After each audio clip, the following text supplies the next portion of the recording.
आज जो हमारे गेस्ट है यहां पर बैक स्टेज पर, उनकी जो एनर्जी है वो नेक्स्ट लेवल है। वो इंडिया के सबसे पॉपुलर मोटिवेशनल स्पीकर्स में से एक हैं। Please give an energetic and warm welcome to the one and only Sonu Sharma.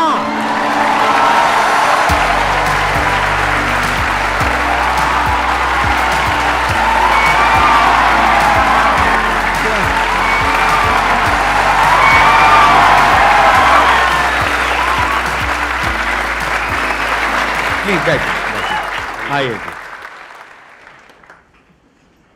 सबसे पहले तो गुस्सा है इन पे बहुत ज़्यादा।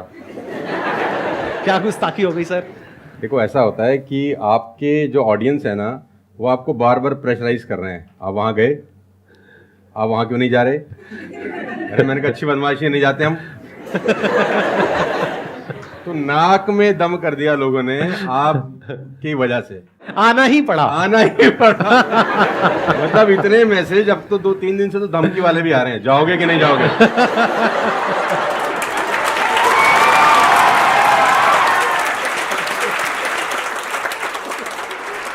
इस बहाने मिलना तो हो गया ना सर? इस बहाने मिलना हो गया। और मैं जानता हूं कि 2-2.5 महीने से हम लोग प्रोसेस में थे कि आपके से मुलाकात होगा, लेकिन अच्छा लगा बच्चों की एनर्जी देखकर और आपसे मिलकर वाकई में।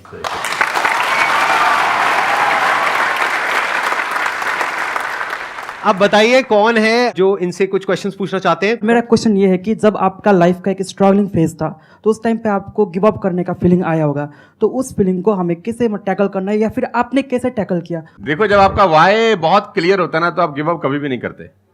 कोई भी चीज क्यों करना है, ये सबसे इंपॉर्टेंट रोल प्ले करता है। There is a book by Simon Sinek called learn your why, कि आप कोई भी काम क्यों कर रहे हैं, है ना। तो अगर आप उस किताब को पढ़ेंगे ना, तो आपको बहुत सारी चीजें सीखने को मिलेंगी।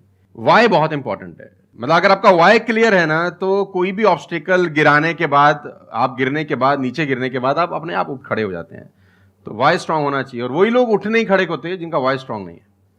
मैं एग्जांपल देके समझाता हूं आपको। अब फॉर एन एग्जांपल मैं आपको वुडन स्ट्रोक दूं, 2 फुट जिसका विड्थ हो और 30 फीट जिसका लेंथ हो, और आपको बोलूं मैं यहां से वहां आपको ट्रेवल करना है उसके ऊपर चल के, और मैं आपको 10,000 रुपये दूंगा, तो आप चल लेंगे बहुत आराम से। आप सवाल को ट्विस्ट करते हैं। अब उसी फट्टे को मैं 100 माले की 2 बिल्डिंग के बीच में लगा दूं, अब आप चलेंगे? लेकिन मैं अगर आपको अभी भी चलवा दूं तो आप अभी भी चलेंगे। अगर आपको पता हो कि दूसरी बिल्डिंग में आपकी बेटी है और उस बिल्डिंग में आग लग गई है, और मैं आपको 1 रुपया भी नहीं दूंगा, फिर भी आप चलेंगे, बिकॉज आपका वाई क्लियर है। जब आपका वाई क्लियर होता है ना, तो कोई भी ऑब्स्टिकल, कोई भी गिरावट आपको कभी रोक नहीं सकती। लेकिन जब वाई क्लियर नहीं होता, तो छोटी से छोटी ऑब्स्टिकल भी आपको वापस ले जाती है जहां से आपने जर्नी स्टार्ट किया होता है। वाई इंपॉर्टेंट है। आप सबसे मेरा एक क्वेश्चन है, आप कैसे बनना चाहते हो? जैसे एक होता है कि जरा सा भी कोई थोड़ी सी भी प्रॉब्लम आई तो रोने लग गए, परेशान हो गए। एक ऐसी पर्सनालिटी आपकी हो सकती है कि आने दो, जो आ रहा है आने दो, देख लेंगे, संभाल लेंगे। वो किसके अंदर हो सकता है? जिसने बहुत सारी छोटी छोटी प्रॉब्लम्स को फेस किया है, वही तो बोल सकता है ना आने दो। इस बात को अच्छे से समझ लो कि स्ट्रांग बनते कैसे हैं। स्ट्रांग बनते हैं प्रॉब्लम से, फेलियर से, स्ट्रगल से, सक्सेस से नहीं। सक्सेस से तो दिमाग खराब होता है हम सबका। सच बता रहा हूं आप लोगों को। अभी आप लोगों के लिए सक्सेस बहुत इंपॉर्टेंट है ना। सक्सेस से कुछ नहीं होता है। सक्सेस जब मिल जाती है, हम अपने कंफर्ट जोन में चले जाते हैं और दिमाग खराब हो जाता है, ईगो बढ़ जाती है। बट एक्चुअल में एक इंसान अंदर से जो स्ट्रांग बनता है ना, वो बनता है ठोकरे खा खा करके, प्रॉब्लम्स को फेस करके, स्ट्रगल्स को देख करके। तो आप जितना अभी इस एज में फेलियर्स को देख लोगे, फेलियर से डरोगे नहीं, उतना ही आने वाले 10 साल बाद स्ट्रांग हो जाओगे। With all the respect and regard to everybody, आप देखेंगे कि जो सड़क किनारे बहुत सारे लोग रह रहे होते हैं ना, तंबू वंबू लगा के कुछ सामान बेच रहे हैं टाइप्स, वहाँ देखना उनके बच्चों का इम्यून सिस्टम बहुत शानदार होता है। वो सर्दी में, जनवरी की सर्दी के अंदर वो नंगाई खेल रहा होगा सर, और हमारा पैम्पर्ड बच्चा ब्लैंकेट के अंदर उसको जुकाम हो जाता है, जरा सा हवा लग जाए ठंडा। तो जो ठोकरे हैं ना, वो आपका इम्यून सिस्टम बहुत अच्छा बना देते हैं। सफलता, सही कह रहे हैं संदीप जी, कि दिमाग खराब करती है। तो ये जो 5-6 साल हैं, फ्रॉम 14 to 20 और 22, यहाँ तो आदमी की रगड़म पट्टी होनी चाहिए दबा के। मतलब उसके तो खून के आंसू आ जाने चाहिए कि जिंदगी में भगवान ने मुझे क्या दिया है। सही कह रहे हैं, बिल्कुल सही कह रहे हैं। बता रहा हूं अपना। जो मैच्योर लोग रहते हैं, जिनको लगता है कि यार एक कुदरत टेस्ट ले रही है यार हमारा, वो तो खुद ही बोलता है, अगर 2-4 साल कुछ ना हो ना, ऊपर देख के बोलता है कुछ कर नहीं रहे क्या। मुझसे भरोसा उठ गया है क्या? हाँ सही बात है। भेजो कुछ चैलेंज, मैं तैयार हूं कुछ बड़ा मजा करने ही नहीं के आता लिए। उसके बिना, उसके बिना मजा ही नहीं हम आता। तो लोग वो हैं कि हम गाड़ी चलाते हैं ना, 4-5 साल स्मूथ चलने लग जाए गाड़ी रोड पे, तो हम गाड़ी रोक के खुद ही खड्डा खोदते हैं सड़क पे। साला इतनी स्मूथ क्यों चल रही है? कोई ना कोई चैलेंज चाहिए यार, मजा नहीं आ रहा यार गाड़ी चलाते हुए।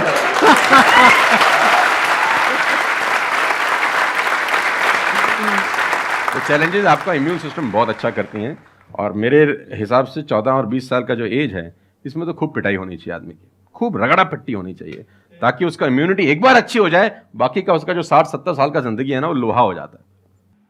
आपको खुद पे भरोसा रखना बहुत जरूरी है। दुनिया तो नहीं करेगी, ये तय है। दुनिया तो चड्डे में बम लगाएगी आपके। हाँ, तकलीफ ये नहीं है कि चड्डे में बम लगाएगी, तकलीफ ये है कि रिमोट भी अपने हाथ में रखेगी जब मन करे। हाँ, जब मन करेगी वो ठास। सही दुनिया बात पे है। भरोसा नहीं करेगी, ये तय है। लेकिन अगर आपने भी भरोसा नहीं किया अपने ऊपर, तो मुझे लगता नहीं है कि वो ऊपर जाएंगे तो वो खुश होगा। वो कहेगा मैंने क्या बना के भेजा था यार, तुमने साला खुद पे ट्रस्ट नहीं किया यार। मेरा ये मानना है कि आदमी पहाड़ की चोटी से गिर जाए ना, वापस खड़ा हो जाता है। ऊंट से गिर के भी खड़ा हो सकता है, लेकिन अपनी नजर में गिर जाए ना, फिर आदमी खड़ा नहीं होता कभी। हमारे को अपनी नजर में खड़ा होना है। मेरा एक क्वेश्चन है आपसे, ये जो आप अपने वीडियोस में बार बार साला साला बोलते हो, तो आपका साला एक्चुअल में है या नहीं है? नहीं, बिल्कुल है, हष्ट-पुष्ट है। कहते ना सारी खुदाई एक तरफ।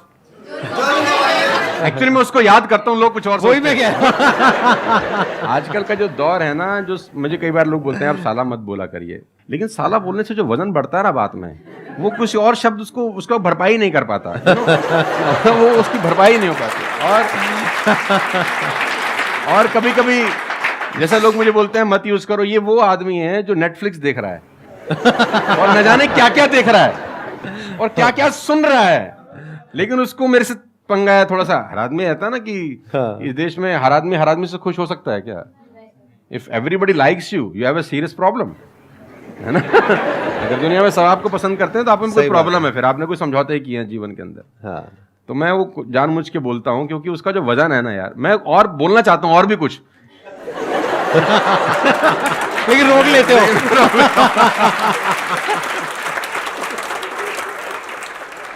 सर मैं क्वेश्चन करना चाहता हूँ कि जैसे लाइफ में सबके लिए सब कुछ क्लियर होती है, नॉलेज सबके पास है, क्लियर कट सब हैं सब रास्ते के लिए कि क्या करना है क्या नहीं करना। कुछ चीज़ें उनको रोकती है, पता है उसको भी वो क्या रोकती हैं क्या नहीं रोकती हैं, फिर भी वो चाह के वो बंदा आगे नहीं बढ़ पाता उन चीज़ों को लेके। एक नेगेटिविटी उसको रोकती है और उसकी सराउंडिंग उसको रोकती है, मैटर करता है, उसको सब पता है करना क्या है, फिर भी वो रुकता है। सर इसके लिए कोई ऐसा आंसर दो, आज तक किसी ने दिया ना और क्लियर कट हो। भगवान कृष्ण पांडवों के तरफ से गए 5 गांव मांगने हस्तिनापुर, शांति प्रस्ताव लेके गए कि 5 गांव आप पांडवों को दे दो, बड़े संतोषी हैं, वो लड़ाई वड़ाई नहीं करेंगे और पूरी महाभारत टल जाएगी, खत्म, कोई दिक्कत ही नहीं है। तो दुर्योधन ने बोला कि सुई के नोक बराबर भी जमीन नहीं दूंगा। तो भगवान कृष्ण दुर्योधन से बोलते हैं ये धर्म है? उसने बोला मैं जानता हूं धर्म है। उसने बोला करता क्यों है? बोला पता नहीं ऐसी कोई शक्ति है जो मुझसे करवाती है। ऐसा होता ही नहीं है कि गलत करने वाले को अरे मुझे तो पता ही नहीं था चोरी करना पाप है, नहीं तो मैं करता ही नहीं यार। पता होता है। वो कहता पता नहीं ऐसी कौन सी शक्ति है जो मुझसे गलत कराने को मजबूर करती है और मैं करता जाता हूं। कुत्ता रहता है ना, जो कुत्ता, उससे परफेक्ट एग्जाम्पल नहीं है। कुत्ता अगर रोटी चुरा के कहीं से भागेगा ना, आप ध्यान दीजिए, गौर करिए, कहीं से चुरा के भागे तो वो 3 गली दूर जाएगा, चोरी से खाएगा कि कोई देख तो नहीं रहा, चुरा के लाया है। और अगर मालिक उसको अगर परोसता है, ध्यान से देखना, वो पहले पूंछ उठाएगा, 2 हाथ ऊपर के करेगा, थैंक्स बोलेगा, शुक्रिया अदा करेगा, और जहां परोसी होगी वहीं बैठ के खाएगा। कुत्ते को भी पता है ये ईमानदारी की रोटी है और उस कुत्ते को पता है कि साला बेईमानी की रोटी है, वो 3 गली दूर जाके खाता है। कुत्ते को भी पता होता है क्या सही है क्या गलत है, तो इंसानों को कैसे नहीं पता हो सकता है? सबको पता होता है कि क्या सही होता है और क्या गलत होता है। बहुत बढ़िया। फिर भी लोग करते हैं। ऐसा हो नहीं सकता। Cigarette smoking is injurious to health, everybody knows ना। अब वो 40 साल तक साला चेन स्मोकिंग कर रहा है और उसके फेफड़े खराब हो गए, डॉक्टर ने बोला भाई तेरी वारंटी खत्म है, तू विल शील लिख ले, तू जाने की तैयारी कर ले। और ये डॉक्टर साहब को अगर इनोसेंटली बोल रहे, डॉक्टर साहब मुझे पता होता, भगवान कसम मैं पीता ही नहीं, बोल सकता है ऐसे? नो, उसको पता था। पता होने से कुछ नहीं होता। मैं अपनी ट्रेनिंग में बोलता हूं execution is the most powerful thing. आपको सब पता है, सुबह सैर करने से सेहत अच्छी रहती है, हर किसी को पता होता है। गरीब भी कर सकता है, अमीर भी कर सकता है, चप्पल है तो भी कर सकता है, नाइकी का जूता वाला भी कर सकता है, लेकिन फिर भी नहीं करता ना। पता होने से क्या होता है? कुछ नहीं होता। Execution is important. यहां पर मैं थोड़ा सा ऐड करूंगा इनकी बात में। अब इस प्रॉब्लम को सोल्यूशन क्या है? जैसे फॉर एग्जांपल एक बार आपको सिगरेट की लत लग गई, तब अगर आप एक क्वेश्चन पूछोगे तो आपके लिए सिगरेट को छोड़ना, अगर मानो आपको 10 साल हो गए सिगरेट पीते हुए, अब एकदम से सिगरेट को छोड़ना बहुत ही मुश्किल है। मैं बोलता हूं आसान है, लेकिन इतना आसान नहीं है, क्योंकि बायोलॉजिकली आपकी जो ब्रेन है वो मांगेगी उस चीज को। अब सिर्फ साइकोलॉजिकली आप क्रेव नहीं कर रहे सिगरेट के लिए, बायोलॉजिकली भी वो क्रेविंग उठेगी अंदर से। जैसे भूख लगती है, प्यास लगती है, वैसे ही निकोटिन मांगेगी आपकी जो ब्रेन है। तो इसका सोल्यूशन क्या है? जब भी कोई गलत काम करने की शुरुआत कर रहे हो, आपको पता है कि वो सही है गलत है, तभी आपने क्वेश्चन पूछा, आपको पता है कि मैं यहां पर गड़बड़ कर रहा हूं। अब वो गड़बड़ क्या हो सकती है? टाइम खराब कर रहा हूं। एक बार आदत पड़ गई टाइम खराब करने की, उसके बाद बहुत मुश्किल हो जाएगा उसको छोड़ना। बहुत लेकिन अगर शुरुआत हो रही है टाइम खराब करने वही की, रोक लिया, वही रोक लिया, पहली सिगरेट पे आप रुक गए, तो बच जाओगे। मैं आपको संदीप जी को ऐड करता हूं। ये बिल्कुल फैंटास्टिक बात बोली इन्होंने, बहुत जबरदस्त बात बोली। एक गुरु और एक चेला कहीं से ट्रेवल कर रहे थे, राइट? कोई जंगल टाइप जगह थी, तो गुरु ने बोला इसको उखाड़ दो। क्या उखाड़ दो? वो छोटा सा पौधा सा लगा था, इतना सा उंगली जितना बाहर आया था। तो बच्चे ने बोला कौन सी बात है, खट से उखाड़ दिया। हाँ। थोड़ा सा और आगे गए तो 2-2.5 फुट का एक छोटा सा पेड़ था। गुरु ने बोला इसको उखाड़ दे। उसने थोड़ा सा जोर लगाया, वो भी उखाड़ दिया। फिर 4-5 फुट लंबा पेड़ था। गुरु ने बोला अब इसको उखाड़ दे। थोड़ी सी उसको मेहनत लग रही, लेकिन उसने फाइनली उसको भी रिमूव कर दिया। अब एक बरगद का पेड़ था करीब करीब 20 फीट ऊंचा। गुरु ने बोला अब इसको उखाड़। बोला महाराज कैसी बातें करते हुए, कैसे उखड़ेगा? बोला यही सिखाना चाह रहा था कि एक बार जड़ें गहरी हो जाए ना, तो उसको उखाड़ना बहुत मुश्किल होता है।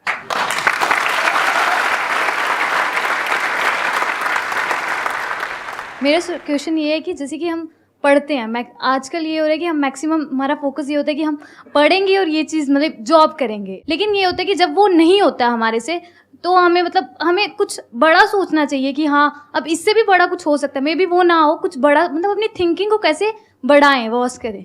देखो ये जो सोच है ना कि मुझे पढ़ना है और फिर मुझे जॉब चाहिए, ये सोच ही गलत है। अगर आप मुझसे पूछोगे तो मेरे स्टैंड पॉइंट से सोच पता है क्या होनी चाहिए? इतना तगड़ा इंस्ट्रूमेंट हमको मिला हुआ है, ये जो ह्यूमन बॉडी है, इसको एक इंस्ट्रूमेंट की तरह देखो। कितना कमाल का इंस्ट्रूमेंट है, क्या ब्रेन है हमारे पास में, क्या थिंकिंग पावर है, क्या एबिलिटीज है। इसको हम यूज कर रहे हैं किस लिए? सर्वाइव होने के लिए। सर्वाइव तो जानवर भी कर जाते हैं, उसमें क्या बड़ी बात है? तो नॉलेज को यूज करो, यानी एजुकेशन को यूज करो कुछ क्रिएट करने के लिए। माइंडसेट को चेंज करो। अभी क्या एज है? 20 साल, 22 साल। अभी सोचो कि मैं अपनी पूरी लाइफ को क्रिएट करने वाली हूं। 20 साल, 30 साल, 40 साल, 50 साल, अभी पूरी लाइफ पड़ी है। उसको कैसे क्रिएट करना चाहते हो आप? कैसी लाइफ चाहते हो आप? उसको क्रिएट करो और उस नॉलेज को, उस एजुकेशन को यूज करो उसको क्रिएट करने के लिए। अगर एजुकेशन सिस्टम से वो नॉलेज नहीं मिल रही है तो बाहर से ले लो। इंफॉर्मेशन एज बोलते हैं इसको। इंटरनेट पे भरी पड़ी है नॉलेज, नॉलेज की कहां कमी है? और अपने दिमाग को खोलो। सिर्फ ये लाइफ नहीं है कि मैंने यहां से पढ़ाई करी, उसके बाद में मुझे जॉब लग गई तो मैं सक्सेस हूं, जॉब नहीं लगी तो मैं फेलियर हूं। अरे नहीं, वो समय गया। आज अनलिमिटेड ऑप्शंस हैं। फिर भी अगर हम ऐसी बात करते हैं तो इसका मतलब क्या है कि अभी हमारा दिमाग खुला नहीं है, दिमाग बंद है। बोलते हैं ना mind is like a parachute, it can't work unless it's open. तो दिमाग को खोलो, देखो दुनिया में क्या क्या हो रहा है। Job is not the only way to make money, there are lot of ways to make money. You must have that capability to create something of value for the society, for the world. अगर आप ऐसा कुछ कर सकते हो तो दुनिया तैयार है आपको पैसा देने के लिए। आप इसको ऐसे देखो, मैं आपसे एक क्वेश्चन पूछता हूं। आपकी लाइफ में मानो कोई बहुत बड़ी प्रॉब्लम है और वो किसी पर्टिकुलर प्रोडक्ट से या सर्विस से सॉल्व हो जाती है, आप पैसे दोगे या नहीं दोगे? देंगे। दोगे ना? तो और लोग भी तो आपको देंगे। इसी को तो बिजनेस बोलते हैं। मेरा एक वीडियो है, अगर टाइम मिले तो देखना, कि इस दुनिया में जंगल का शेर बनना, सर्कस का नहीं। शेर तो सर्कस में भी रहता है ना। अब वो जो चाबुक वाला ना उसको नचाता है, आग में से भी कूदने को बोलता है तो बेचारा कूद जाता है। उसको सिर्फ सहूलियत ये होती है कि उसको टाइम पे खाना मिल जाता है बस। लेकिन जो जंगल का शेर है उसको कभी मिलता है, कभी नहीं मिलता। उसको रोज हॉन्ट करना पड़ता है। Every day when the sun rises उसको भागना पड़ता है शिकार के लिए, नहीं तो वो शाम का अपना सूर्यास्त नहीं देख सकता, मर जाएगा। डेली भागना है, डेली दौड़ है, डेली लड़ाई है, डेली जंग है उसकी। लेकिन सर्कस के साथ कोई जंग है ऐसी नहीं। उसको धूप की तकलीफ नहीं है, धूप उसको पड़ेगी नहीं, बारिश उस पर आएगी नहीं, सेफ सिक्योर है, मस्त रह रहा है, उसकी टेक केयर हो रही है। लेकिन साला कोई जिंदगी है? बच्चे भी पूंछ पे हाथ लगा के चले जाते हैं जब पूंछ बाहर घूम रही होती है। अब यही पिंजरा हटा दो, अब बच्चे को बोल हाथ लगाइयो, है ना? तो जिंदगी में बनना, तो जंगल का शेर बनना, चैलेंजेस होने चाहिए। आराम से 2 टाइम का खाना मिल जाएगा, वो तो सर्कस वाली कहानी है, मुझे सूट नहीं करती। जंगल में रहे, खाना मिलेगा नहीं मिलेगा लेकिन शान से जिएंगे। 100 साल की नालायक जिंदगी से 30 साल की साले शानदार जिंदगी ज्यादा अच्छी है।